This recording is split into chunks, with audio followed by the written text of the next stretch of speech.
자, 안녕하세요. 북수학 카페 여러분. 자, 오늘은 이제 저번 시간에 이어서 이 조선 후기 때 이제 사회경제 변화 관련된 내용을 이제 할게요.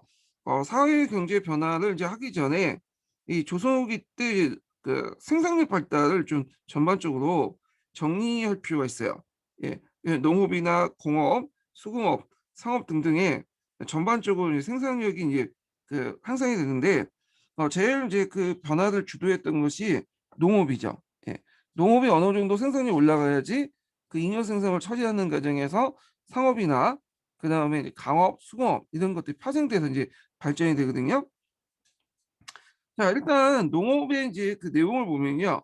자, 그 당시 이제 조선시대 때 농업 경영 합리화가 이루어졌고요. 그래서 농법의 발달에 따라서 생산력 발전, 이항법이나 경종법 같은 것들이 돼 있죠. 그래서 농농사에서는 주로 이항법, 그다음 반농사에서는 경종법 이렇게 이제 발전이 이루어졌고, 그다음에 이제 돈이 될 수 있는 상품 작물의 재배, 그리고 임노동자가 이용한 강작이라는 것은 한 사람이 어, 넓은 그 농토를 경작할 수 있는 걸 의미하죠. 자, 그다음에 이제 상품 생산 화폐 경제 진전에 따른 토지 상품화 등이 일어났다는 거. 자, 그다음에 이제 농업이 발전되면서 생산력이 늘어나잖아요. 그리고 그 생산력을 이제 생산물을 잉여 생산물 처리할 수 있는 것들이 필요하죠. 그러면서 자연스럽게 상업도 발달돼요. 그래서 장시가 발달되고 화폐의 전국적인 유통을 토대로 상품화폐 경제가 발달되기 시작했는데 이런 쌍평통보 같은 금속 화폐가 전국적으로 유통되면서 조세 전반의 급락화가 가능했고요. 그다음에 상업자본, 화폐자본의 축적이 가능했다는 거. 그리고 이제 사상이나 공인들이 등장해서 전국적인 유통망 형성이 기했다. 자, 상업이 발달되면 그때 이제 시장에서 농산물뿐만 아니라 여러 가지 이제 뭐냐면 그 소업 제품도 발달 수밖에 없겠죠. 자, 그러니까 이제 민영 수공업이 발달되기 시작했고, 그리고 이제 안정적인 이제 수공업 제품을 공급받기 위해서 이 상업자본들이 이 수공업자들 지배를 하게 돼. 대표적인 생산 방식이 그 선대제 수공업이죠. 그렇지만 이제 이때 일부 독자적인 이제 공장제 수공업도 등장했다. 네, 이렇게 이제 보시면 되고요. 자, 그다음에 이제 이 수공업 제품을 만들다 보면 여러 가지 금속 광물들이 필요하겠죠. 그리고 해외 교육을 위해서는 그 중국과의 교육을 통해 은도 필요하잖아요. 그래서 이제 자연스럽게 강업도 이제 발달이 돼요. 그래갖고 이제 어 징수 방법이 이제 뭐 별장제에서 수중 징수제로 자본가 18세기 때는 더 나가서 자본가 전문건영 최고력자가 이렇게 해서 분업을 하고 경영과 물주의 그런 자본의 분리 이런 것들이 등장을 하죠. 그래서 자본주의 운영 관련된 내용들이 이제 강업에 나타나는데 이 자세한 내용은 제가 이제 강독할 때 더 얘기를 해드릴게요. 자, 그러면 이제 이런 여러 가지 사업 중 그 변화 중에 제일 그 선두 주자가 이 농업이거든요. 예. 정근대 시대 때 이제 상공을 발달하려면 일단 농업이 일단 기본이 돼 있어야 돼요. 농업이 발전돼야지 잉여 생산물을 처리하는 과정에서 상업이 발달되고요. 그리고 농민들 외에 다른 계층들이 형성이 돼서 상공업에 종사하는 사람들이 늘어나게 되거든요. 예. 그냥 조선 후기 때 농업 발전 한번 도표로 이제 설명을 해보면 일단 앞에서 언급한 것처럼 밭농사와 농농사에서 음, 그 혁신이 일어났죠. 그래서 조선전기 때 주로 이 밭농사에서는 농정법을 이제 사용하고 있고, 그다음에 그 농농사에서는 집합법을 사용했는데, 자, 이 농농법이 조선 후기 때 경종법으로 바뀌어요. 그리고 집합법이 이항법으로 바뀌죠. 그럼 경영법이 뭐고 농정법이 뭐냐? 자, 농사를 저도 안 짓기 때문에 기본적인 어떤 상식 정도만 좀 얘기를 해드릴게요. 자, 이 농정법은 여기 이제 보시면 밭을 갈 때 이제 소가 이제 밭을 갈잖아요. 자, 그러면 이제 여기에서 이당이나 이게 고당이 생겨요. 그래서 이당에 이제 씨를 심을 경우에는 농정법이 되는 거고요. 그다음 고당에 씨를 심을 경우에는 경정법이 되는 거죠. 자, 뭐 각기 그 장단점이 있긴 있어요. 근데 이제 경종법이 농종법보다 훨씬 더 효율적인 게 뭐냐면, 일단은 이당이 심으면 여기 보면 인제 그 햇빛을 많이 쐬겠죠. 자, 그러다 보니까 인제 가뭄 같은 경우에는 씨가 쉽게 흙밖으로 나오게 돼요. 예. 근데 이제 반대로 경종법 같은 경우에는 요게 인제 이 이랑에 의해서 그늘이 지잖아요. 그러니까 햇빛을 좀 덜 받게 되고요. 자, 그리고 나서 또 인제 심한 가뭄에도 씨가 쉽게 흙 밖으로 나가지 않아요. 그다음에 이제 김밀기가 쉽고, 그리고 이제 그늘이 있기 때문에 통풍이 잘 되고요.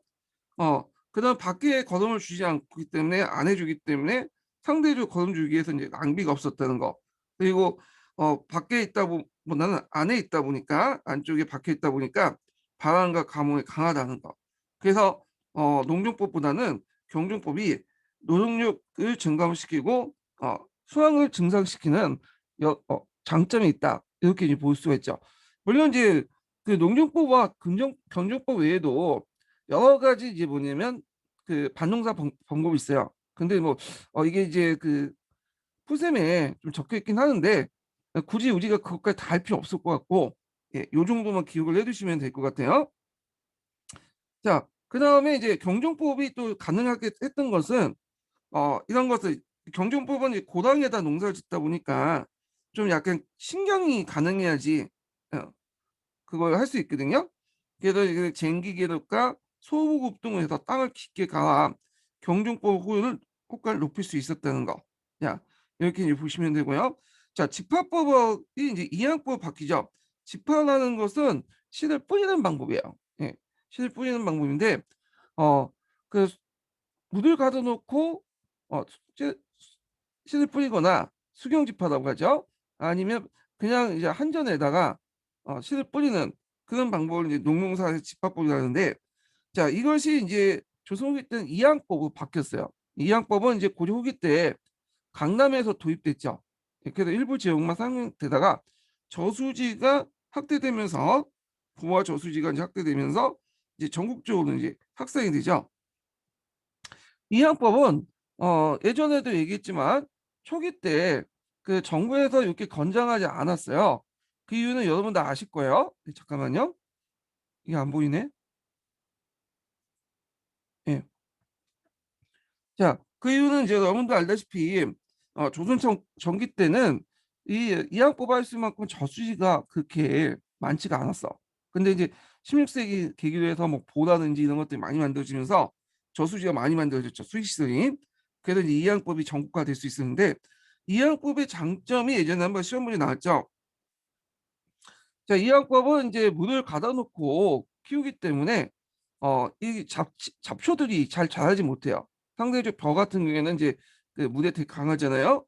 자, 그러다 보니까 김매기 작업에서 이제 노동력을 절감할 수 있고요.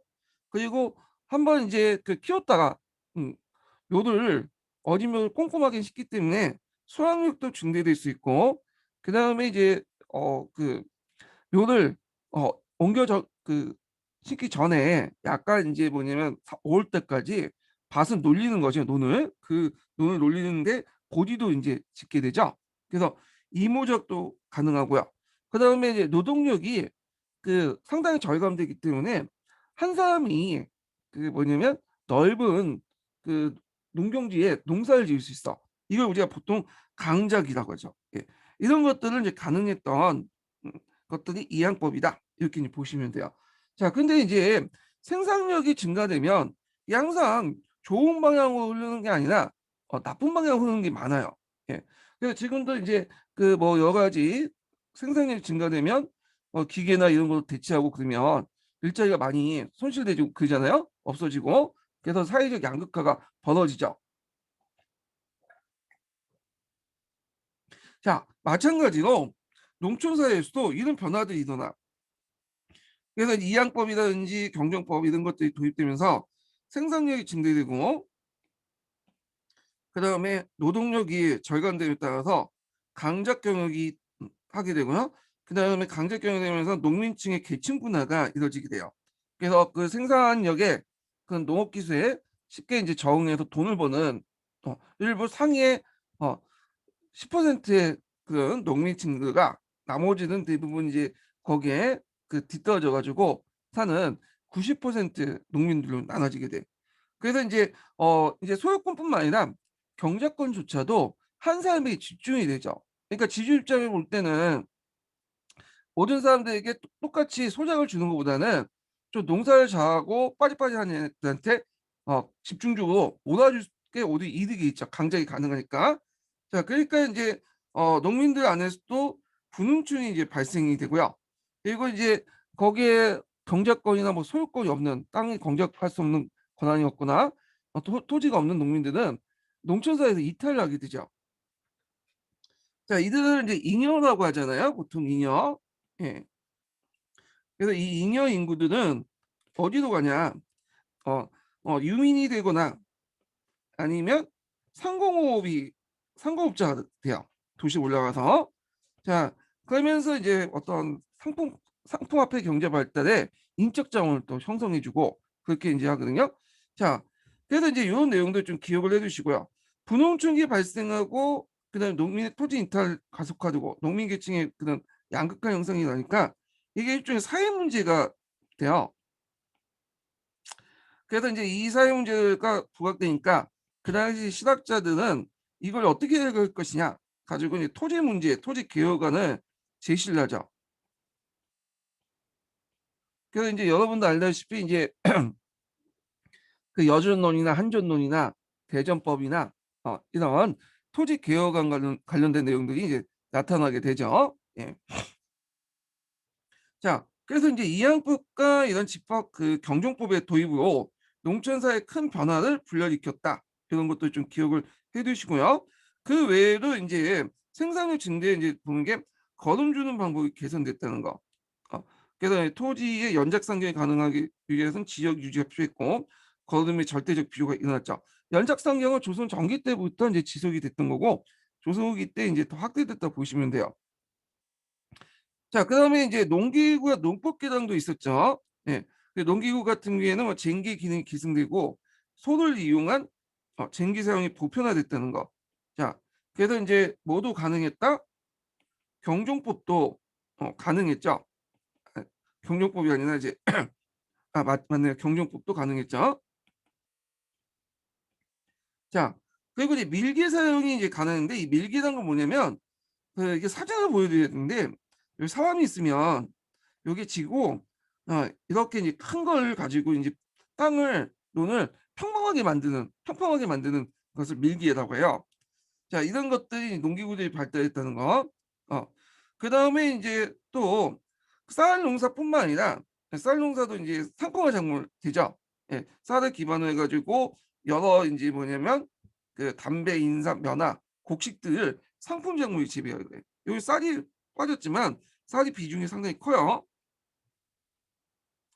자, 쌀은 자가 소비뿐만 아니라 인제 상품화되는데 그 상품화될 수 있었던 것이 도시 인구의 증가 때문에 그래요. 그래서 그 이 도시 인구 같은 경우에 농업 생산을 안 하잖아요. 예, 그러니까 농업 생산물을 소비하는 입장이죠. 그래서 이들에게 이제 뭐냐면 쌀을 공급을 하기 위해서 이 쌀 농사가 상당히 쌀이 상품화되기 시작해요. 그래서 이제 어떤 현상들이 일어나냐면 논을 그 밭을 갈아서 어 논을 만드는 현상들이 일어나죠. 그리고 도시민들에게 이제 팔려고 여러 가지 기호 제품들을 인제 생산을 하게 되죠. 그래서 인제 조선 후기 때 들어온 담배라든지 인삼이라든지 그다음에 면화라든지 곡식이라든지 이런 것들을 생산을 한다. 어 그래서 인제 이렇게 상업적 경영도 같이 상업적 농업도 같이 하게 된다. 이렇게 좀 기억을 해 두시면 될 것 같아요. 예. 자, 요 관련된 사료니까 각자 읽어 보시고 자, 그래서 인제 조선 후기 때 이 농민의 계층 구조를 보면 자, 여기 보면 밑에 인제 임노동자 계층 돼 있어요. 자, 임노동 계층들은 토지의 어떤 그 경작권도 없는 사람들이야. 그 소작권도 없는 사람이고 이 사람은 이제 납품발이라 한다고 하죠. 납품을 갖다 파는 사람들인데 자, 이 사람들은 이제 주로 그 농번기 때 그 뭐냐 고용이 돼 갖고 어 일을 하는 거죠. 이런 사람들이 있고요. 그다음에 인제 소작인과 지주가 있는데 소작인은 땅을 가지고 있지 않은 사람은 이제 토지가 없는 사람이고 지주는 토지가 있는 사람이죠. 그 지주가 소작인한테 이제 뭐냐면 땅을 빌려주면 소작인은 지주에게 지대를 주잖아요. 이걸 이제 지주전호제라고 하는데, 자, 이 지주전호제에서 이제 좀 특징이 뭐냐면 16세기 중반까지는 예전에 한번 설명했을 거예요. 작계재단은 농장 형태가 등장했다고 했죠. 작계재단 농장 형태가. 자, 그런데 이제 점점 시간이 지나면서 이제 이게 뭘로 바뀌냐? 16세기 후반부터는 그 잠깐만요. 예. 16세기 후반부터는 예전에 이제 부수적으로 였던 병작 반수제로 바뀌어요. 우리가 이제 타조법이라고 하는 걸로 바뀌게 된다. 이렇게 좀 기억을 해주시면 될 것 같아요. 그리고 농장제도 예전에 작계제가 주였는데 이 농장제도 직영지 형태로 바뀌어요. 농장도 직영지라는 건 뭐냐면 작계지는 대개 농장주가 서울이라든지 도시에 거주하고 있어요. 부재지주죠. 예. 그래서 이제 마름을 파견해 가지고 관리만 하는 거야. 예. 그리고 거기에 이제 농사를 짓는 사람도 되게 솔고노비가 아니라 외고노비나 아니면 예속농민들이 뭐냐면 농사를 짓게 되죠. 그래서 이걸 이제 그러다 보니까 이제 많은 외고노비가 필요하니까 무슨 형상이 나냐면 안락 위천 형상이 일어났다겠죠. 자, 근데 이제 이 직영지 같은 경우에는 부재 지주가 아니라 여기 그냥 거주하는 지주들이야. 항토 지주주의죠. 거기에 그래갖고 얘네들이 일일이 솔고노비를 시켜가지고 직접 경영을 해요.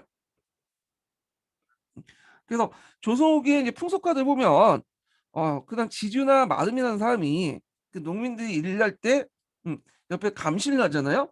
여기에서 일을 하는 사람은 이제 뭐냐면 일반 농민들은 아니고요.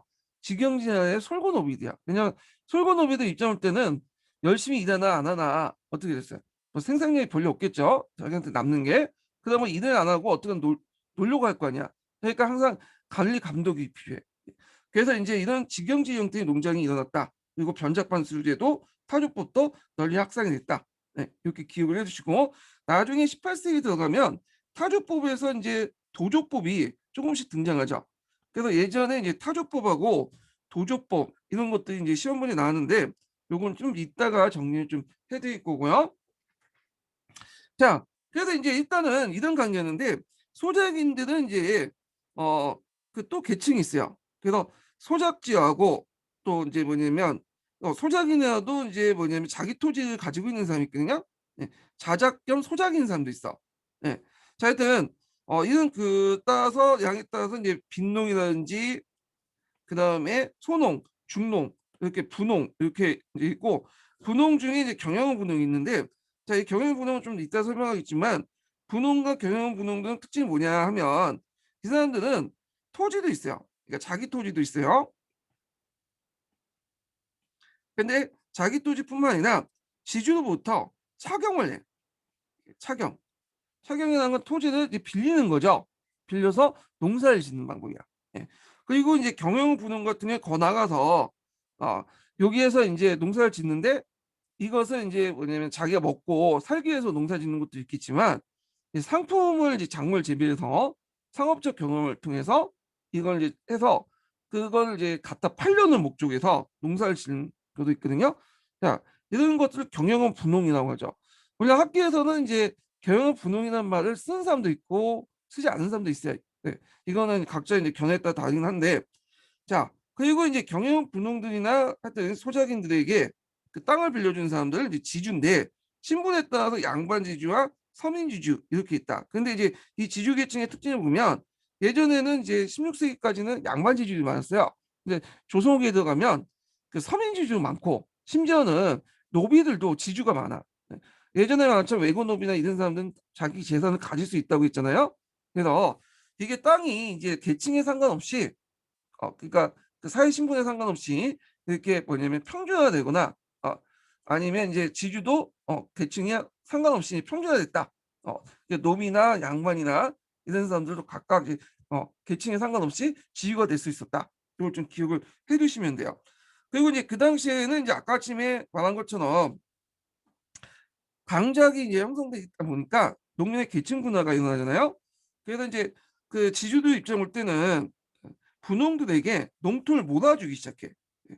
그래서 예전에는 똑같이 이렇게 나눠줬는데 이제 농토들을 나와 다가 좀 약간 비리비리하다 하면 소작질 해소하고 가는 이제 이걸 대해서 이제 좀 빠릿빠릿하면 이들에게 소작질 지급하죠.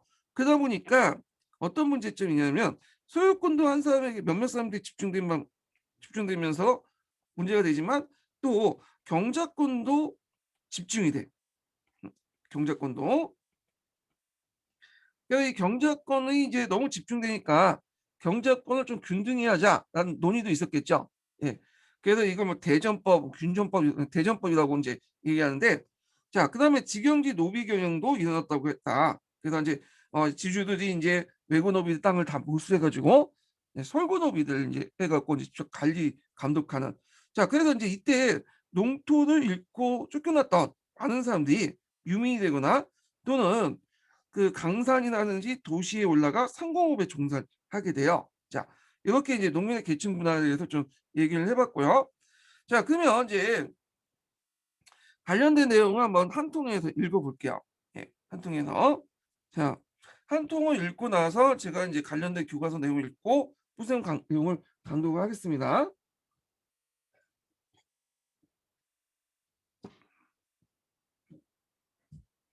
자, 어디를 이제 보냐면 두 번째 단락부터 볼게요. 자, 조선 후기에 주로 이제 왕실과 양반지 지층에 의해서 주도됐던 농지 기간은 우선 진전, 묵은 땅의 개간을 시작하여 점차 늑지의 간척 등 그 신전 개발 연장됐으며 표준과 현종조에 이어 농경지 면적이 전란 이전의 수준을 회복할 정도였다. 한편 지주층의 토지 경변과 지주류의 학대로 소유를 잃거나 축소당한 일반 농민들이 농법개정을 통해서 수확을 증대시키면서 한류를 개척하였다.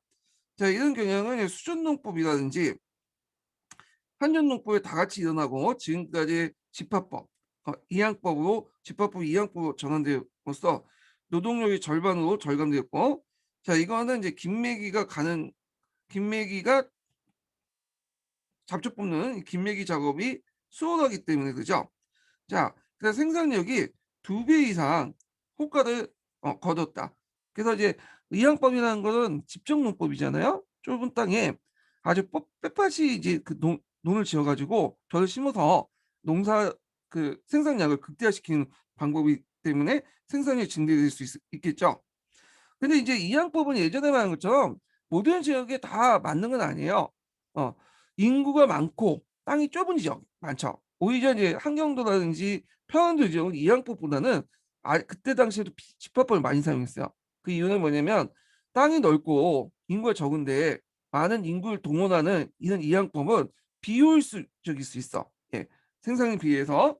자, 뿐만 아니라 수전에서는 이양법은 이모작을 가능케 해서 농지 이용을 높이고 농민 소득을 증가시켰다. 자, 이 밖에 이제 이걸 가능했던 게 수입시설 정비와 확대죠. 그래서 18세기 말에는 전국에 저수지가 약 6천 개에 달했고 11번의 개발, 농기업 개장으로 생산력이 크게 증대됐다. 또 감자라든지 고구마, 고추, 호박 등 새 작물들이 도입됐고 그다음 인삼, 연초, 담배죠. 재배가 확산되어 농업 생산의 전문화가 다양화가 되어갔다. 자, 그다음에 이제 이런 내용을 좀 기억을 해두시고요. 자, 그다음에 이제 뒤에 넘어가서 그 그 세 번째 단락을 볼게요. 자, 농업 노동의 절감과 생산력 증대에 힘입어 근면한 일부 농민들이 경영 국면을 확대함으로써 부를 축적해 나갔고요. 자, 그다음에 이제 이들은 자작농이나 소작농이거나 을 막론하고 농업 생산성의 상승을 토대로 강작을 행해서 그 수확을 증대시키거나 또는 당시 상품화폐 경제 발달로 시장을 상대로 한 농업, 즉 상업적 농업. 요번에 이제 시험 문제 나왔던 걸 상업적 농업 기초에 나왔던 거죠. 자, 향하여 부를 증대시켰다. 자, 이때 주요 상품으로서 이제 곡물을 비롯해서 곡물은 이제 쌀이 주요죠. 예, 쌀이 이제 상품화가 되게 많이 됐죠. 그래서 밭을 내 논으로 가는 전환하는 그런 형상들이 많아졌고, 자, 그래서 직물, 채소, 유채소, 약재, 연초, 돗자리 등이었으며 요기에 소요된 노동력은 임노동이 기본이었으며 이러한 농업 경영을 통해 성장하고 있던 새로운 계층을 경영원 분홍이라고 한다. 네. 그래서 이 경영원 분홍에 대해서 이제 정의가 그 밑에 있어요.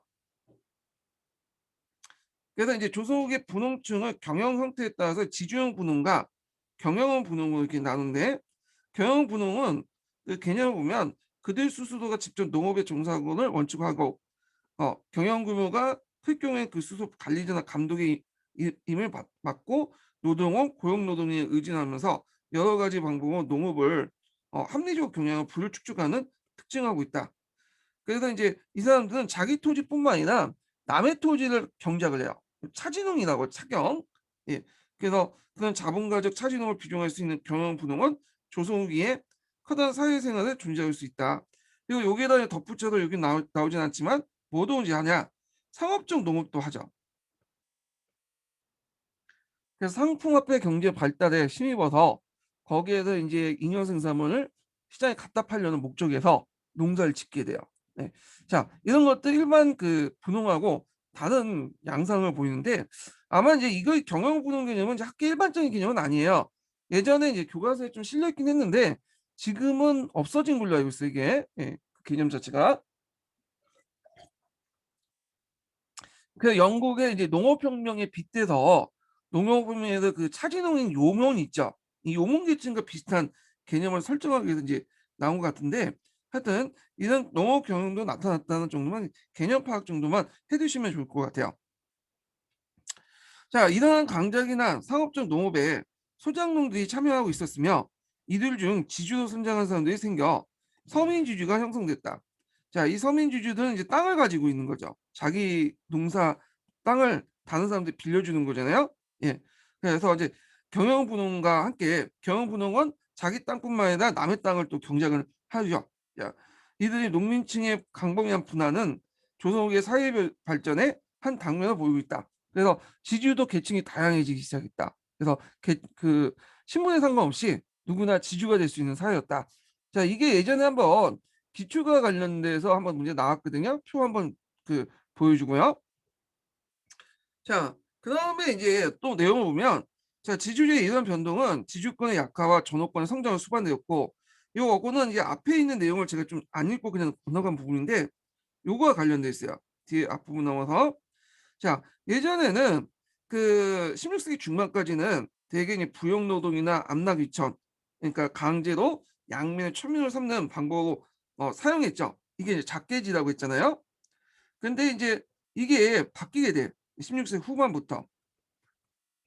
이게 이제 작계지에 있는 외고노비들이 이제 뭐 반발도 많고 신분적 예속이 많다 보니까 농업 생산량도 올라가고 토지의 소유권도 확립되다 보니까 작계지보다는 이제 뭔가 다른 방법으로 농사를 지을 수밖에 없었어요.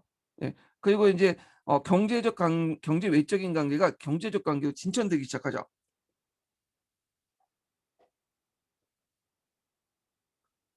그래서 기존의 이제 지주 전호 관계는 주로 주인과 노비의 관계였어요. 지배 예속 관계였는데 지주 전호 관계가 보다 경제적 관계로 진행이 됐다.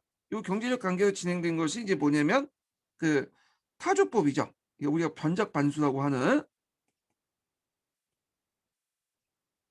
타조법이 이제 16세기 후반부터 일반화되기 시작해요. 이게 그리고 아예 그냥 자기가 농사를 지으려면 솔고노비들 동원해 갖고 직영지 경영을 하게 되죠. 그래서 이거는 이제 경제적 관계고 요 직영지 경영은 엄밀히 말하면 지주전호제 관계는 아니에요. 지주전호는 이제 땅을 빌려주고 땅을 빌려받고 그런 관계잖아요. 근데 이제 직영지 경영은 지주가 그냥 지 혼자 이제 농사지고 그 밑에 있는 자기 이제 솔고노비를 동원하는 형태이기 때문에 하여튼 그래서 이제 이 농장지 형태가 직영지형으로 바뀌고 지주 전호제도 변작 반수제 형태로 바뀌게 돼요. 예. 자, 여기서 이제 경제 외적인 관계에서 경제적 관계도 좀 더 진전되죠. 그리고 뒤에 이제 도조법도 더 진전되죠. 타조법보다 이제 도조법이 더 이제 경제적 관계 진전되는 그런 모습을 보게 돼요. 상대적인 거니까요. 자, 이걸 얘기를 하고 있는 거예요. 예. 그래서 인제 이때 인제 상품 화폐 경제가 발달할 게 지대 형태의 변화가 일어나게 돼요. 자, 이 지대 형태 변화를 좀 정리를 해 보면 이건 뭐 다른 나라 우리나라도 뭐 다 비슷한 경우이지만 초창기 지대는 노동지대야. 그래서 우리나라도 삼국시대 가면 그 공유지에 가서 아니면 그 농민들이 인제 뭐냐면 거기 가 갖고 지대를 납부하죠, 지세를. 몸을 떼어 가지고. 자, 근데 이 노동지대가 인제 뭘로 바뀌게 되냐면 이제 헌물지대로 바뀌어요. 자, 그리고 이 헌물지대가 좀 더 바뀌어지면 더 화폐지대로 바뀌죠. 자, 이런 과정을 겪게 되죠. 우리나라도 마찬가지죠. 그래서 조선 후기 때 헌물지대를 걷게 되고 인제 어 합 정 조선 후기 때 헌물지대에서 이렇게 화폐지대로 바뀌게 돼. 이게 예전에 한번 기출문제에 언급됐던 거거든요. 예. 화폐납이 됐다. 이거는 이제 지세도 화폐를 걷기 때문에 지대에도 큰 영향을 줘요. 자, 하여튼 이때 이제 지대를 인제 이게 납부하는 방식도 달라질 뿐만 아니라 어 이게 형태도 바뀌게 돼. 예. 그래서 어떤 식으로 바뀌게 되냐면 우리가 알고 있는 타조법이 도조법으로 전환돼요. 예. 그래서 2분의 1의 정도 정률되는 타조법이 일정한 액수를 걷는 도조법으로 전환되고요. 그다음에 앞에 말한 것처럼 이제 일부 지역에서는 화폐지대로서 급납제가 출현됐다. 자, 요게 인제 예전에 기초에 언급됐던 건데 그 당시 인제 19 세기 때 어 화폐 19 세기 때 그 지대의 납부 형태의 변화, 형태 변화에 대해서 물어본 적이 있어요. 예. 그래서 이제 요걸 좀 더 이제 설명을 해 드릴게요. 타조법이 뭐고 도조법이 뭔지. 자, 제가 인제 여기 기본 강의 내용에 정리를 좀 해 놨는데 자, 타조법이라는 거는 보통 그 조선 전기 때는 변작 반수라고 하죠. 그다음에 그 보통 이제 조선 어딜까요? 그 일제 시대 때는 소작제라고 했던 건데 자, 보통 이제 그 생산량의 2분의 1의 일정 비율에 따라서 소작료를 내는 거예요. 아이고, 지워야 되겠네. 그 2분의 1의 일정 비율로 소작료를 내는 방식으로 고려 후기 때 등장해 16세기 후반에 확산이 됐던 거고요. 일단은 이건 원칙이에요. 종자 전세가 지주에 따라 부담한 것은 원칙이지만 시기와 지역에 따라 소작임도 부담되었다. 예. 그래서 각 지역마다 시기에 따라 또 달라질 수 있는데 대개 보면 이제 전세는 원래 지주가 부담하는데 나중에 들어가면 거의 대부분 이제 소작인들이 부담된다고 보시면 돼요. 그래서 생산량에 따라서 인제 그 소작료가 달라지기 때문에 수확의 다가에 따라 소작료가 결정되고 그렇기 때문에 소작인들의 토지 경영에 대해서 지주의 감독과 간섭이 심할 수밖에 없어요. 그래서 자유로운 토지 경영이 불가능했다. 생산력이 저하될 수밖에 없겠죠. 자, 그렇지만 이제 타조법은 앞에 쓴 작계제보다는 상대적으로 보면 신분적 예속 관계는 아니에요. 예. 이거는 뒤에 이제 도조법에 비해서 이제 상대적으로 그렇다는 거 의미해요. 자, 도조법을 이제 를 보죠. 자, 도지법이라고 하죠. 네. 자, 대략의 인제 정액지대인데 이 정액지대는 뭐냐면 이제 수학이 시작하기 전에 미리 결정을 해. 그래서 계약을 맺고 어느 정도를 거둘 것이다. 음. 액수를 이제 율로 결정하는 게 아니라 일약 정액을 결정하죠. 그래서 100석 정도 거둘 것이다. 이렇게 징수를 할 것이다. 이렇게 납부를 할 것이다. 이렇게 거두면 나중에 뭐 200석을 하든 300석을 하든 400석을 하든 100석만 납부를 하고 나머지는 다 소작인이 갖는 거야. 근데 대개 인제 그 3분의 1 정도가 인제 보죠. 평탄을 이 기준으로 할 때 3분의 1 정도 계약을 맺고 이렇게 하는 것이 정액지대다.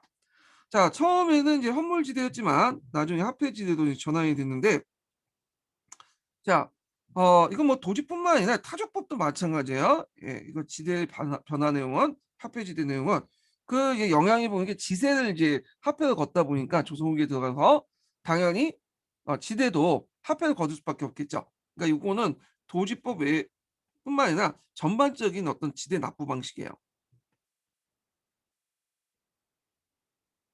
자, 그래서 이제 이건 도지법은 그 일반화되지 않았어요. 그래서 이거는 교과서마다 책마다 이제 다른데 이게 관점이 두 가지 관점이 일반화됐다. 그래서 타조법보다 도조법이 더 많이 행해졌다. 근데 대부분 타조법이 오히려 우세였고 도조법은 잠깐 등장만 했다. 이런 관점이야. 근데 교과서도 책마다 기술이 달라요. 예. 타조법에 도조법 변했다. 이런 교과서 관점도 있고 타조법이 실시하는 과정에서 18세기 정도에 도조법이 등장했다 정도만 언급하는 교과서도 있어요. 이 두 가지 관점이 있는데 예전에 이 기출문제라든지 뭐 교과서라든지 통론에 보면 첫 번째 관점을 좀 강조를 하더라고요. 타조법에서 도조법이 변화됐다. 이런 식으로 얘기를 하더라고요.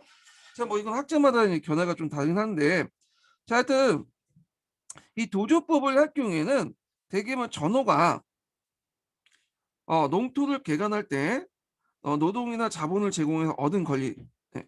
그러니까 농원을 빌려주거나 뭐 농토 개간에 많이 참여했거나 수의시설 개발에 많이 참여할 경우에 얻는 권리로서 그 당시 이제 농업 생산 향상을 위해서 18세기 삼남 지역에서 일부 지역에 등장해 확산됐고 관계 수리에 할 수 있는 논에 적용됐다.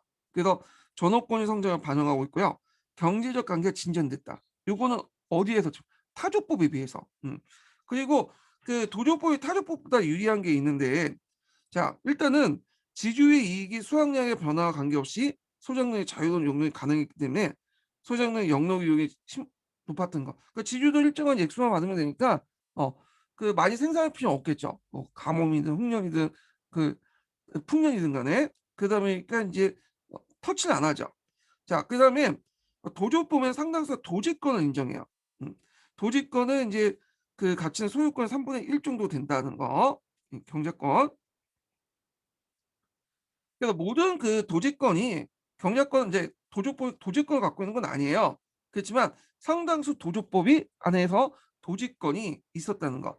도지권이라는 것은 경작권을 매매 양도 상속할 수 있는 거예요.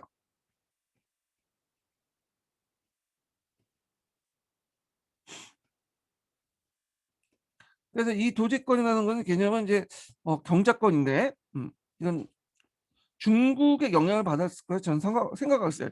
개인적으로 볼 때 중국에서도 이제 명나라 때 가보면 이런 경작권이 어, 소유권과 분리돼서 매매 양도가 가능했잖아요. 예. 자, 그 다음에 지주 전호는 자유로운 경제 관계가 유지됐다. 상대적으로 볼 때. 그래서 이제 이런 도지법에 대해서 이제 좀 유리한 걸 설명을 했고요. 자, 그 다음에 여기는 지금 안 나왔지만 또 하나의 방법이 있어요. 직조법이 있어요. 직조법. 자, 이 직조법이라는 게 뭐냐?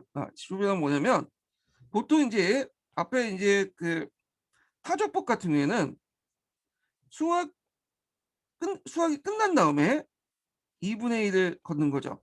그리고 도조법은 수학이 시작하기 전에 그러니까 농사를 짓기 전에 계약을 맺고 대작 정액지대를 걷는데 보통 3분의 1의 비율로 걷죠.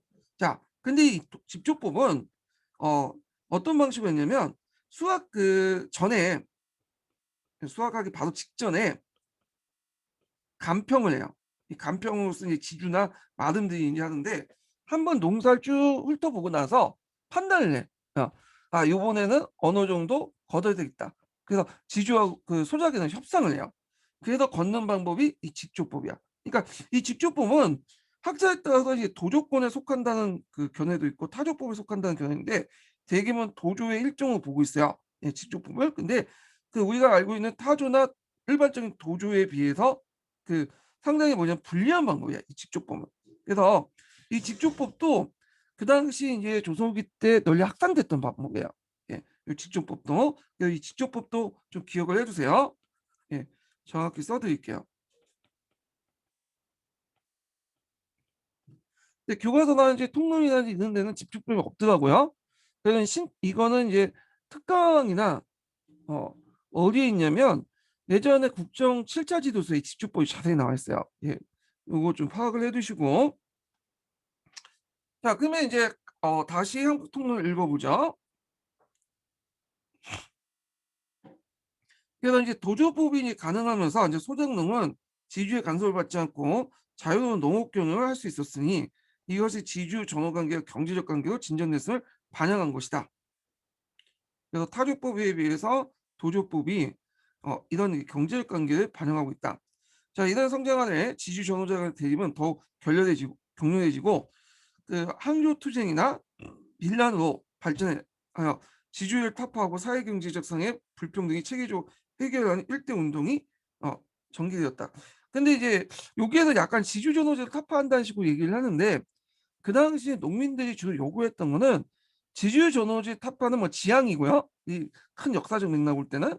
근데 그때 주로 이제 뭐 요구했던 거는 지주전호제 타파보다는 주로 이제 그 부세제도 개혁, 그리고 소작제도 개혁. 그러니까 똑같이 평균 분작하자 이런 논의가 훨씬 더 많았다고 그래요. 예. 근데 뭐 교과서에는 이렇게 통으로 그렇게 적혀 있으니까 한번 읽어보고요.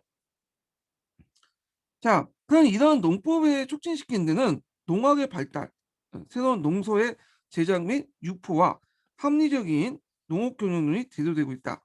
자, 이 시기에 농학은 농업기술 개량과 보고를 더불어 토지 소유 개편이나 농업 경영 개혁, 그리고 농업정책 이념까지도 이제 과제에 삼고 있는데 대표적인 게 이제 그 신속의 농가집성이죠. 예. 그래서 이 신속의 농가집성은 종전의 농사직서의 농학을 개선해서 이항법이나 경종법으로서 기술적 전환, 그 복을 목표로 한 것이다. 근데 좀 약간 이제 보수적이야. 그래서 이것은 아직 지주제를 그대로 승인하는 범위에서 농법개량만 주장을 했던 거고요. 근데 이제 18세기 들어가면서 좀 더 이제 상업적 경영을 이제 강조하는 어, 방법들이 등장을 하게 돼요. 그 다음에 지주제 경영을 부정하는 그런 농설이 등장하는데 뭐 박세당의 색경이라든지 홍만석의 살림경제, 어, 유종님의 이제 중고 그 상례경제 등등 이런 여러 책들이 이제 만들어지기 시작했다. 그래서 이런 것들은 농가 집성의 농학을 정면 부정하거나 혹은 기술용을 받아들이고 지주제 경영을 부정하고요. 그리고 이제 이런 것들은 또 뭐냐면 농법계나 상업적 농법의 진흥을 또 제시했다. 음. 그래서 이런 대표적인 책들 색경, 산림경제, 중구산림경제, 그 다음에 고사신경, 고사신서, 그 다음에 여기 나오는 서유기 인원건재지 이런 것들은 상업적 농업을 지향했다. 지금 기억을 해두시고 그리고 그 나가서 지주제 경영 같은 것들 부정했다. 그래서 그 앞에 이제 신속의 농가 집성보다 좀 더 진보적인 측면을 보이고 있다. 그래서 예전에 상업적 경영과 관련된 내용이 농소 관련된 기출문제 나왔어요. 이 부분이. 자, 그러면 이제 그 밑에 좀 볼게요. 이때 서유의 그 임원경제지에서는 이러한 농업기술 경영의 이론들을 종합하여 경영 분홍의 경영 원리를 바탕으로 한 임노동 지주제를 구성을 체계시켰다. 자, 이로써 사회변동에 대응하는 새로운 합리적 농업 경영이 그 성립되었다. 그래서 이제 지금까지 이제 사회 경제적 변화의 어떤 기반이 됐던 그 농업 발달 관련된 내용을 한번 강독을 해봤고요. 한 통에 있는 내용을.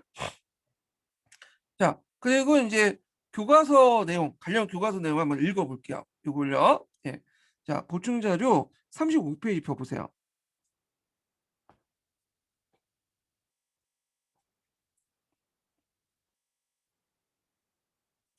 자, 35페이지 보면 그 농업경영 관련된 내용이 있거든요. 그럼 읽어보죠. 자, 양남의 농민들은 모내기를 비롯한 농사법을 적극 도입했다. 농기구와 시비법을 개량하였고 현종 때는 제원사를 설치되어 국가의 지원 아래 수지시설 관리되기 시작했으며 수많은 제원과 보, 저수지 등을 신설하거나 보수되었다. 자, 18세기 말에는 전국적인 저수지가 6천여 개에서 이루었고 자, 모내기법의 도입은 긴밀하게 필요한 노동력을 줄이고요. 예, 생산을 높여졌으며 벼와 보리, 이모작 등이 가능해져 단위 면적당 곡물 생산이 증가되죠. 그래서 한 사람이 경작할 수 있는 면적이 늘어나면서 강작이 일어났다. 그럼 강작의 이제 개념은 이제 그 옆에 있죠.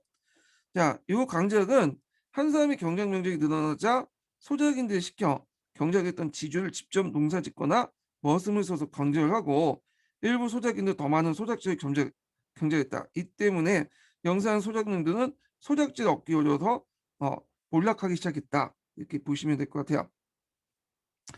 자, 그 다음에 이제 그 당시에는 이거 좀 이따 얘기할게요. 자, 농업 생산이 증대되고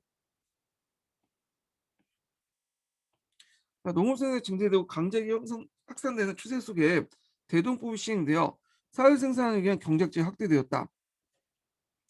농민들도 개간이나 매입을 통해 제작지나 자작지나 소작지를 늘어갔으며 대지주가 소유한 토지 규모가 더욱 증가되었다. 자, 여기 문제의 대동법이 시행돼서 쌀을 생산하기 위한 경작지가 확대됐다는 건 좀 약간 이해가 안 돼요. 저도 대동법 때문에 왜 경작지가 늘어났는지 이해가 좀 안 되는데 일단은 읽어볼게요. 자, 거기에 이제 보면 이제 왕실에서 바닷가의 갈대밭을 불화받아 개간하거나 민전을 사들여 공방전을 경영했으며 관료들은 산지를 개간하거나 매입하면 소유지를 들려갔다. 그러니까 그 당시 이제 양반들 중심으로 개간이나 이런 것들이 많이 이루어졌다는 걸 볼 수 있죠. 그리고 지방 양반들도 생활 기반을 확보하기 위해서 개간을 장려하고 토지를 사들였다. 그래서 대표적인 내용이 이제 강화도 서해안 일대 간척 사업을 해서 농경지학대인데 여기 보면 강화도 이제 간척 사업도 있어요. 예. 그래서 여기 보면 이제 그 강화도 간척지가 있는데 원래 이 강화도는 지금 한 개 섬으로 돼 있잖아요. 근데 실질적으로는 예전에는 이렇게 세 개의 조그만 이제 섬으로 구성돼 있었대요. 여기 중간에 갯벌도 있었고, 예. 요 주변에 또 갯벌도 있었고. 근데 고려 시대 때 이제 그 몽고족이 쳐넣었을 때 최후 때 이 강화도 수도를 천도했죠. 그러니까 이제 강화도에서 많은 인구나 들어오게 되면서 이제 식량을 자급자족할 수 있는 체제가 필요했잖아요. 그래서 고려 때부터 무인 정권 때부터 이 강화도가 조금씩 간척 사업을 하기 시작해요. 그래서 이제 조선 시대 후기에 들어가면 훨씬 더 많아지고 특히 숙종 때 들어가면 이제 강화도 간척 사업을 하면서 예전에 분리됐던 섬들이 하나로 합쳐지게 돼. 이렇게. 음. 자, 그래갖고 이제 이렇게 했는데 그러면서 이제 어떤 문제점이 생기냐면 예전에는 강화도가 상당히 방어하기 좋았어요. 왜 방어하기 좋았냐면 그 적들이 육지에 상륙하기 전에 갯벌이 있기 때문에 갯벌을 건너야 될 거 아니야. 진척한 갯벌을. 근데 이 간척 사업을 하니까 갯벌 다 메꾸니까 적들 쉽게 강화도 들어올 수 있는 거야. 또 강화도가 상당히 서울의 인후, 목에 해당하는 부분에 있죠. 그래서 안 되겠다. 적들의 침입을 효율적으로 막기 위해서 그 당시 그 해안가에 그 돈대를 설치했어요. 돈대를. 그래서 강화도 가보시면 돈대들이 중간중간 많잖아요. 그리고 이런 것들이 그때 이제 조선 후기 때 만들어진 것들인데 하여튼 그 당시 강화도 간척 사업이 대표적인 간척 사업 중에 하나였다. 이렇게 기억을 해두시면 돼요. 자, 그럼 이때 이제 조선 후기 때 양전 사업과 관련된 내용인데 제가 앞에서 이제 그 부생 강도할 때 양전과 관련된 내용을 강동을 했는데 이거 한번 좀 볼게요. 양전 토지 조사 사업이죠. 양전은 이제 토지 조사 사업으로 건국대전은 20년마다 시행되는 것으로 되어 있다. 자, 양전할 경우 양안을 작성하는데 이 양안은 토지 대장이에요. 양안은 농가 밭의 구분, 소재, 소유주, 위치, 토지의 등급이나 결부수 등을 기재되어 있다. 하지만 정기적으로 전국적인 양안은 고사하고 삼남 지역 중심의 양전마다도 그 그러니까 양전 고사하고 삼남 중심의 양전마다도 선조 37년, 강해구 14년, 인주 12년, 숙종 45년에 실시할 뿐이다. 왜냐하면 이게 원래 건국대전 20년마다 한다고 했지만 그건 제대로 지켜지지 않고 비용이 많이 돼요. 인력도 많이 비요. 그래서 저도 3년 지역을 이제 중심으로 했는데 그것도 잘 하지는 못했어. 예. 자, 이거는 뭐 비용도 많이 들고 또 중앙 양반 관료, 향촌사의 토착 양반 지주들이 이나 아전층의 반대 때문이다. 자, 이들은 많은 토지 소유하거나 혹은 수세 과정에서 부당하게 이득을 취하고 있었다.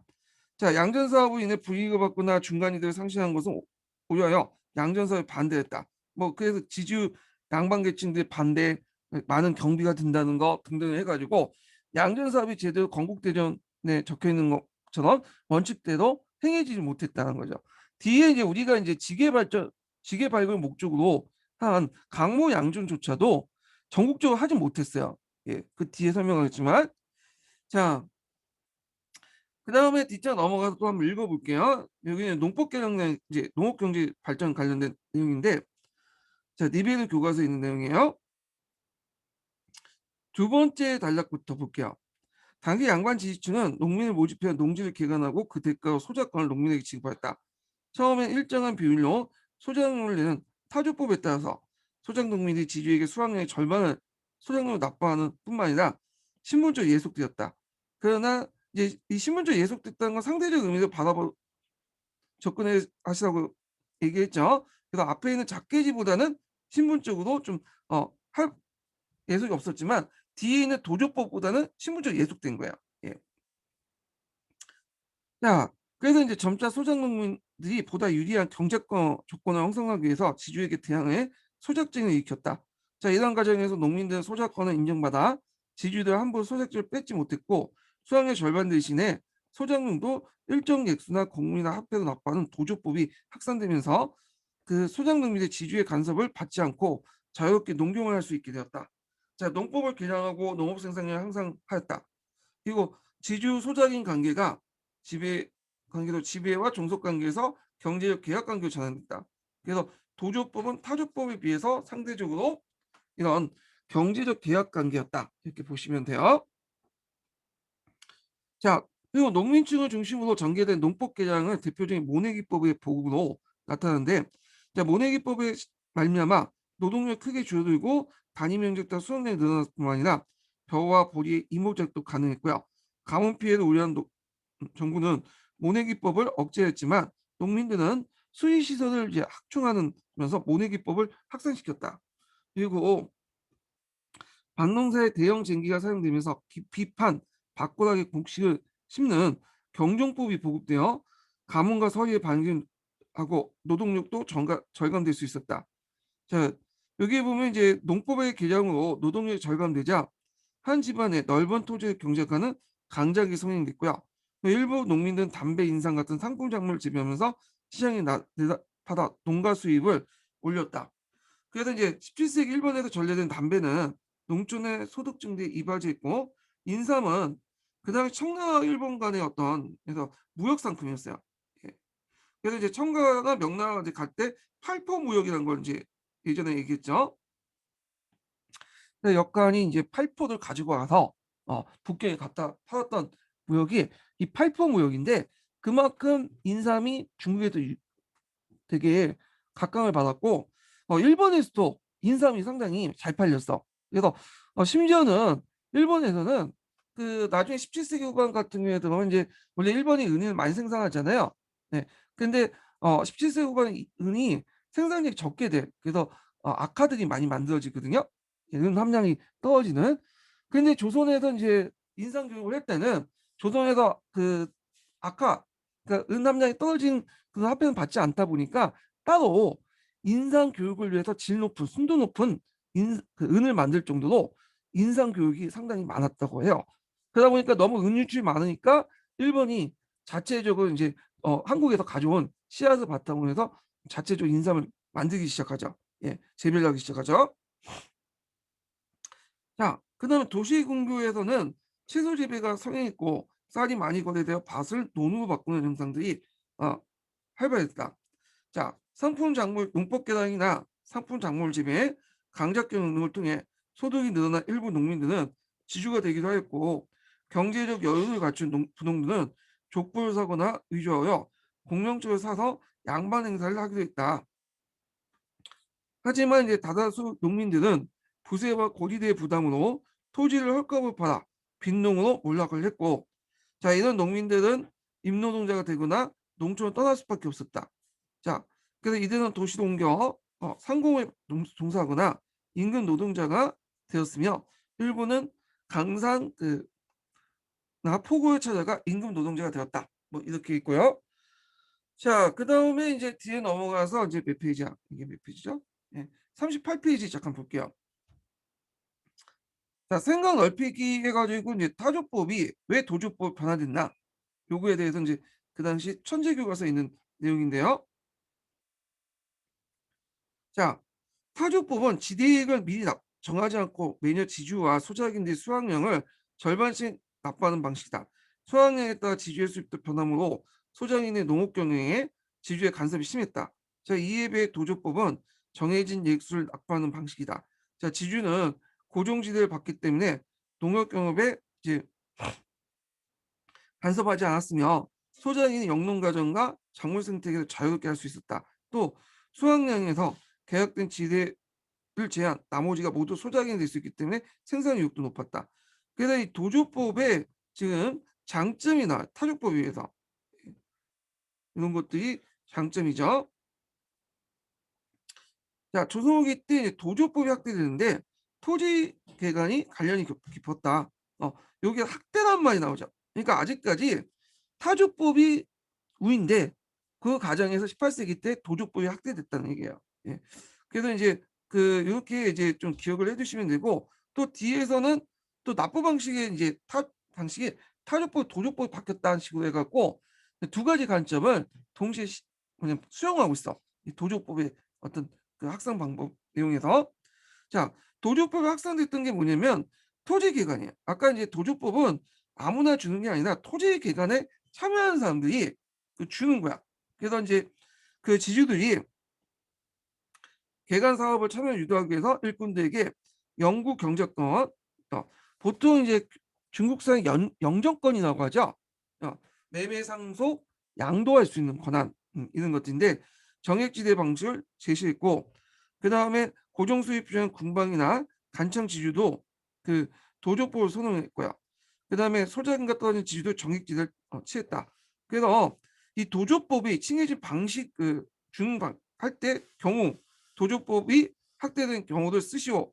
어떤 조건에서 이제 도조법이 확대된다. 이렇게 물으면 지주들이 개간 사업에 참여 유도하기 위해서. 두 번째는 고정 수입이 필요한 군방이나 간청 지주들. 세 번째는 소작인들이 떨어져 사는 지주들, 부재 지주들이요. 이런 사람이 정액지를 취했고요.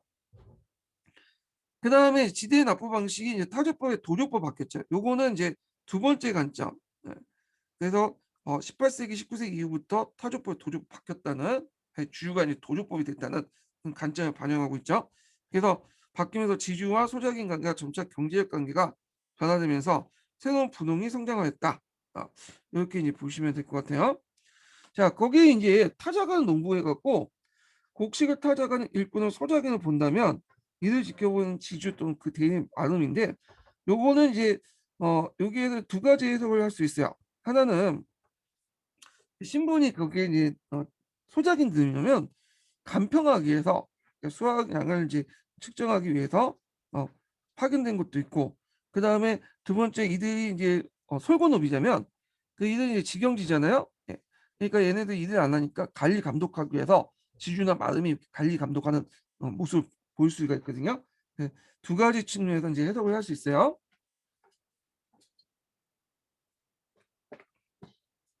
자, 그 다음에 41페이지 잠깐 펴보세요. 41페이지.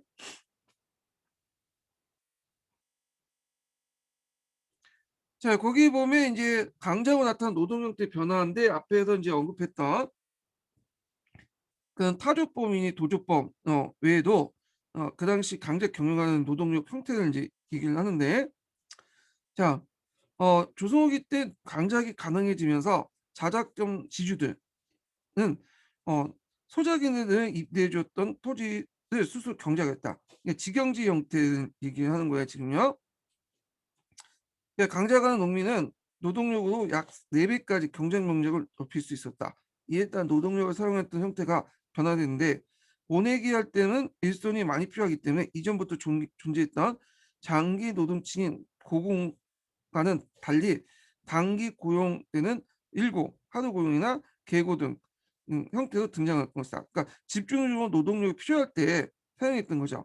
자, 이와 같이 강작이 확산되면서 18세기 이후 노동력도 상품화되어 비교적 자유롭게 매매하기 이뤘다. 자, 이러한 현상은 농촌 사회에서 농민 생활 모습을 근대적 모습 변화시키는 결과를 가져왔다. 자, 근데 이거는 상당히 이제 좀 긍정적인 모습만 기술한 거예요. 근데 이제 이런 변화들이 또 사회 문제가 됐다는 거, 이런 것은 이제 토지 개혁 문제나 이런 것들 제시와 연결됐다는 거, 이런 것도 좀 기억을 해두시면 될 것 같아요. 자, 조선후기에 전래된 박찬물 볼게요. 자, 조선 후기에는 그 연화나 담배가 많이 재배됐고 고구마, 감자 등 새로운 밭작물이 외국에서 전래되었다. 고려 말 문익전은 중국에서 가져온 목화는 16세기 이후 보온성 의류의 수요가 증가되면서 많이 재배됐고, 자, 이에 따라 무명과 솜을 사용하는 의류가 많아졌고 무명은 화폐 기능을 가지게 되었다. 16세기 말에는 중국과 일본에서 담배가 전래됐고요. 이래서 이제 고구마, 감자, 배추, 옥수수, 호박, 토마토, 고추 등 새로운 작물이 농가에 보급됐죠. 특히 이제 이 고구마, 감자 같은 경우에는 가뭄에 대비할 수 있는 무슨 작물이요? 이 구황 작물이죠. 자, 18세기 중국에서 부터는 포기가 큰 백주가 전래됐고요. 그래서 이제 이전에는 물을 소금에 절인 것이 김치의 주종이었지만 이때부터 배추에 고춧가루를 이제 양념하는 건데, 요 배추에 고춧가루 뿌리게 된 거 우리가 흔히 보는 김치 이런 그 형태는 18세기, 19세기 때 형태에 나타났다고 그래요. 예, 그래서 이제 고추를 많이 사용했다고 하더라고요. 자, 그래서 이제 요 내용도 있고 그다음에 46페이지 좀 볼게요. 자, 42페이지에 보면 지대 납부 방식 변화 있죠? 이것도 이제 각자 읽어보시고 46페이지.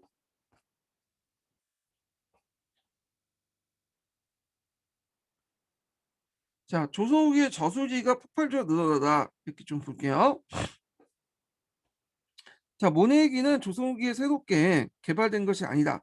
남부지방 농민들이 일찍부터 모내기를 하고 있었다.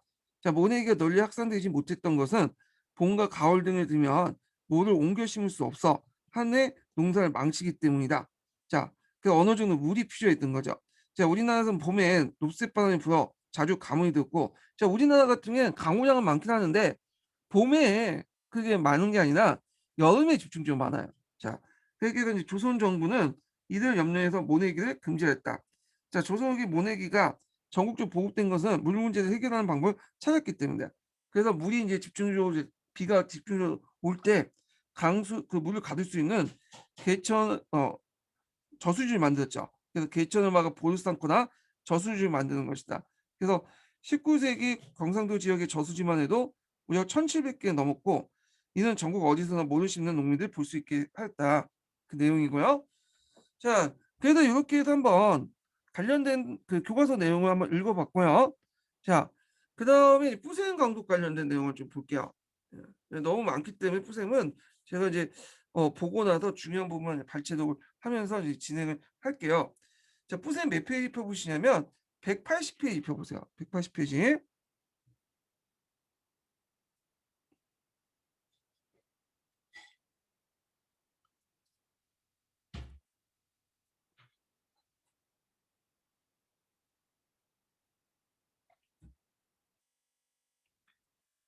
자, 여기 보면 이제 그 이항법의 보호 관련된 내용이 있는데, 요거 이제 읽기 전에 첫 번째 인증번호 번호를 이제 알아줄 그 강의 수강 인증번호 알려드릴게요.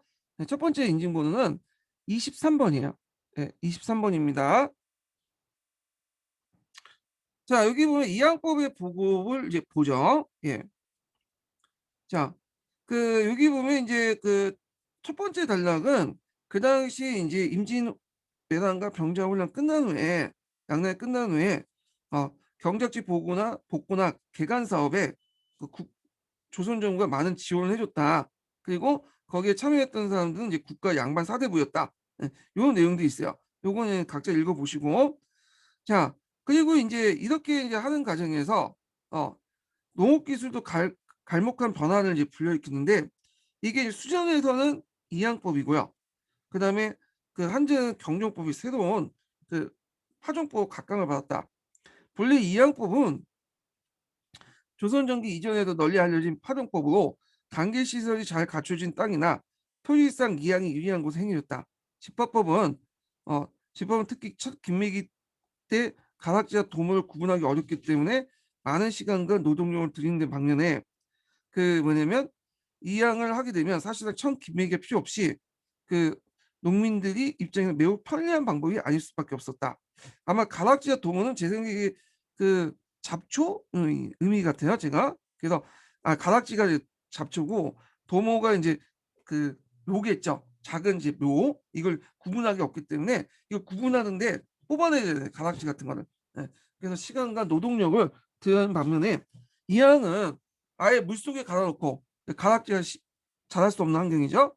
예, 도목을 하기 때문에 어린 묘를 심기 때문에 상당히 그 뭐냐면 농민들 입장에 매우 편리한 농법이었다는 거죠. 또한 모판과 본전의 땅의 힘을 모두 이용할 수 있으며 이항하는 과정에서 불량한 모를 솎아낼 수도 있고 그래서 수확량을 증대를 기대할 수 있다. 다만 그 단점은 큰 가뭄에 몹시 취약이기 때문에 이항할 수 있는 경우에는 경제적 조건이 좋은 논에 국한될 수밖에 없었다. 따라서 이항법 확대 적용하기 위해서는 수의 문제, 모관리 기술, 비료 문제를 해결해야겠다. 그래서 소규모 수의 시설인 보가 전국적으로 증가했으며, 자, 이 보의 증가를 이제 주도했던 사람들은 누구냐면 양반 사대부들이에요. 그래서 뭐 교과서에서는 뭐 농민들이 수의 시설을 많이 했다 이렇게 하고 있는데 농민들보다는 사대부들이 했다고 보시는 게 좋을 것 같아요. 왜냐하면 사대부들은 그 지방의 영향력이기 때문에 노동력을 이제 쉽게 동원할 수 있겠죠. 그래서 여기는 소규모 수의 시설이라고 하는 거는 재원에 비해서 좀 작다는 것뿐이지 실제로 이 보도 상당히 많은 노동력이 필요하잖아요. 만드는데 그래서 주로 양반 사대부들이 지방에 있는 양반 사대부들이 자신의 영향력을 확대하기 위해서 16세기 때 이런 것들 많이 확대시켜 놨어. 예. 그래서 이제 요런 것도 같이 기억을 해 두시면 될 것 같고요. 자, 그다음에 봄철 가뭄에 최대한 피해를 입도록 파종시기와 품종을 조정했다. 아울러 가뭄에 취약한 이항법 위험을 대비해서 건환법이라는 농법도 개발했다. 건환법은 물이 없는 목판에 모를 키우다가 이항하게 적당한 비를 만나서 비로소 이항하는 법으로서 이항법의 보고 안정에 크게 기여했다. 그래서 이 중간에 건항법을 이제 실시했다. 그죠? 이 건항법은 신특이도 나와요. 우리나라의 독특한 그 방법이야. 그래서 이항법 전에 조선 전기 때 좀 널리 확산됐던 방법이 건항법이었거든요.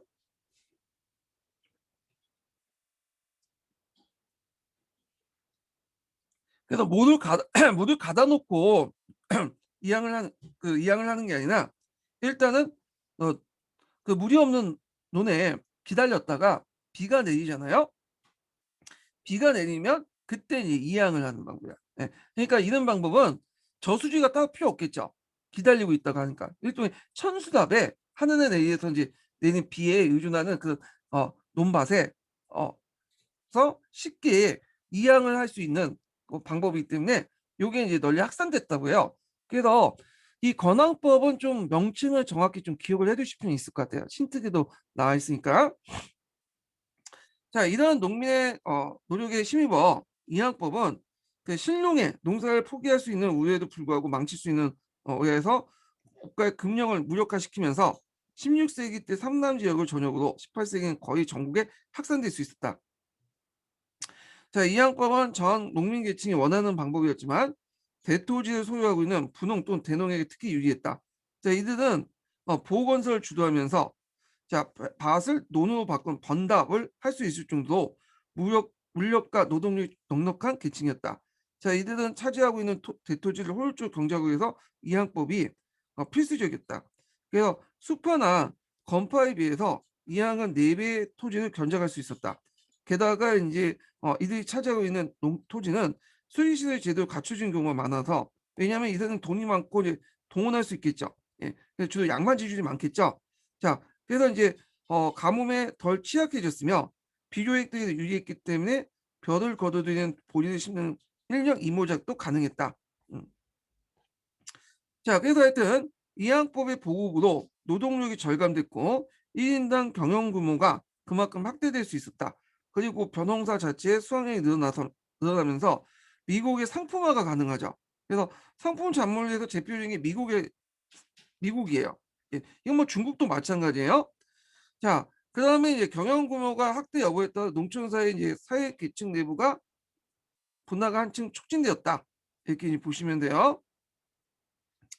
자, 그다음에 이제 경종법의 확산 볼게요. 경종법 확산. 음. 자, 여기 보면 이제 두 번째 단락을 볼게요. 두 번째 단락. 자, 밭농사를 짓기 위해서 밭을 가면 자연스럽게 밭에 이랑과 고랑이 형성이 되죠. 그래서 높게 나온 두덤을 이랑이라고 하고요. 낮게 파인 것을 고랑이라 하는데, 이랑에 씨를 뿌린 것을 농종법이라고 하고, 그 다음에 고랑에 씨를 뿌린 것을 경종법이라고 하죠.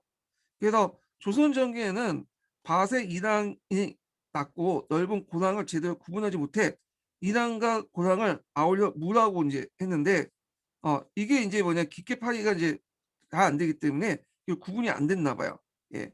그러니까 밭과 이랑을 고랑을 엄격히 구분하고, 어 그리고 배수인 굴을 두고 있는 농사 지위에 보이는 중국 하북 지방의 밭농사와 다른 그 조선 독자의 장무법이다. 예. 그래서 이 장무법이라는 건 이게 뭐냐면, 보통 깊이 가기가 나면 이랑과 이게 고랑이 구분이 되잖아요. 근데 깊이 가기를 잘 못했기 때문에 조선 그 후기 이전에는 이렇게 얕음하게 이제 했나 봐. 그러니까 이 구분이 잘 안 되잖아. 자, 그래서 이제 이런 방식으로 이제 했는데, 여기에다 이제 뭐냐, 씨를 뿌리고 그랬겠죠. 자, 그럴 경우에는 물을 독통하게 쏜 돈독을 좀 농이라고 했고, 무와 무유사를 무관해서 이제 고랑처럼 파였다는 점에서 견이라고 표현했다. 자, 이처럼 요철 형태에 주목하여 농과 견을 주목했다. 그래서 요게 이제 이걸 이제 농, 이걸 견, 이렇게 이제 구분했나 봐요. 예. 자, 그 무관의 폭은 매우 넓어 토지가 적은 사람은 이곳에 그 곡식을 심을 수 있었다. 비료가 부족한 탓에 해마다 이제 뭐냐면 그 이랑과 고랑을 바꿔 농사를 지을 수밖에 없었다. 그러니까 이제 우리처럼 이제 우리가 농종법, 경종법처럼 이랑에만 씨를 뿌린 게 아니라, 그 다음에 또 고랑에만 씨를 뿌린 게 아니라 바꿔가면서 이렇게 농사를 지었다고 그래요. 예. 그래서 이제 이렇게 내용이 있는데, 왜냐하면 그 당시에는 아직까지 이제 12법이 발달했다고 해도 완전히 발달한 건 아니거든요. 그러니까 여기 이제 한번 뿌리고, 그러면 이게 시비가 이쪽은 좀 없어질 거 아니야. 그럼 여기에다 또 뿌리고 이런 식으로 이제 짓나 봐. 그래서 이걸 이제 뭐냐면 장무법이라고 이제 얘기를 한 것 같아요. 예, 요걸요. 그래서 이제 우리가 이제 앞에서 언급한 것처럼, 제가 이제 앞에서 언급한 것처럼 경종법이 대표적인 하지만, 경종법 외에도 그 아, 농종법이 이제 대표적인 거지만, 조선 전기 때 농종법, 경종법이 대표적인가, 농종법, 경종법 외에도 여러 가지 밭농사법이 있어요. 장목법도 그렇고, 그 다음에 여기 소개는 않겠지만 긍종법이라는 것도 있어요. 이 긍종법이라는 건 뭐냐면, 이 뿌리에다가 씨를 뿌리는 거야. 이 뿌리를 이제 어, 씨를 뿌리면 이 뿌리를 매개로 해가지고 뭐야, 이 작물들이 자랄 수 있겠죠. 영양분 삼아서. 자, 이런 다양한 방법도 있다. 예. 그래서 이제 뭐 이런 내용도 있는데, 요거 뭐 각자 보시고요. 그 조선 전기 때 이제 쭉 이렇게 관련된 내용들이니까 좀 보시면 될 것 같고. 자, 그래서 이제 쭉 넘어가서 그 마지막 달라 볼게요. 자, 이 경종법의 장점이 나와 있죠. 그래서 경종법을 재배하면 깊은 고랑 속의 겨울철 추위와 감을 건질 수 있으며, 자료가 긴 호미를 쓸 수 있어서 긴맥이 드는 노동력을 아낄 수 있었다. 또한 싹의 통풍이 잘 되어 거름주기가 낭비가 덜했고, 농종에 비해서 그 노력은 절반을 줄이면서 수익은 2배가 되었다. 어, 그리고 물론 비용을 많이 들여야 했지만 1년 2모작, 2년 3모작을 할 수 있는 효과가 배를 낼수 있다. 그래서 경종법이 그 농종법보다 유리한 걸 적어 놓고 있어요. 예. 그래서 요거 쓰라고 하면 요거 쓰시는 게 좋을 것 같아요. 예. 그래서 조선 후기 때 경종법이 농종법보다 유리한 거 쓰라고 하면 이거 쓰세요.